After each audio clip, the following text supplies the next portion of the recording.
നമ്മൾ കഴിക്കാൻ പോകുന്ന സംഭവം ഉണ്ടല്ലോ, തൂഷണയില് നല്ല അടിപൊളിയായിട്ട് കുടമ്പുളി ഇട്ട് വറ്റിച്ച് വെച്ചിട്ടുള്ള മീൻ കറി ഉണ്ട്, ഷാപ്പിലൊക്കെ കിട്ടുന്ന സ്റ്റൈലിൽ. പിന്നെ ചെമ്മീൻ, ഫ്രഷ് ചെമ്മീൻ, മീൻ പീര വെക്കുക എന്ന് പറയും, തേങ്ങയൊക്കെ ഇതാക്കിയിട്ടുള്ള പീര വെച്ചത്. പിന്നെ ചെമ്മീൻ്റെ പൊടി ചമ്മന്തി ഉണ്ട്. പിന്നെ ഉണക്കമീൻ പൊരിച്ചെടുത്തത്.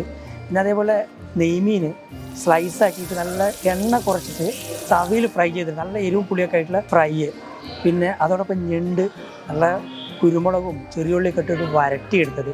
കൂന്തൾ സ്പൈസി ആക്കിയിട്ട് വറ്റിച്ചെടുത്തത്.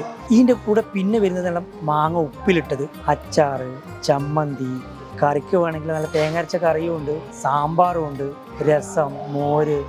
ഈ സാധനമൊക്കെ ഇടുമ്പോഴേക്ക് തന്നെ ഇല നിറയും. പിന്നെ അതിന് ശേഷം പിന്നെ ചോറിട്ട് കഴിഞ്ഞാൽ അതിൻ്റെ കൂടെ തേങ്ങരച്ച മീൻകറിയുണ്ട്, സാമ്പാറും ഒഴിച്ച് രസവും മോരും ഇത്രയും വെച്ച് ഇതൊക്കെ എവിടുന്നാണ് തുടങ്ങേണ്ടതെന്ന് തന്നെ അറിയില്ല. ഇത് കഴിഞ്ഞ് കഴിഞ്ഞാൽ നല്ല പായസവും പപ്പടവും ഇത് കൂട്ടി കഴിച്ചാൽ എങ്ങനെ ഉണ്ടാവും? ഈ സാധനമാണ് സമുദ്ര സദ്യ. സമുദ്രത്തിൽ നിന്ന് കിട്ടുന്ന ഏകദേശം ഐറ്റംസ് ഒക്കെ ഇതിൽ ഉണ്ട്.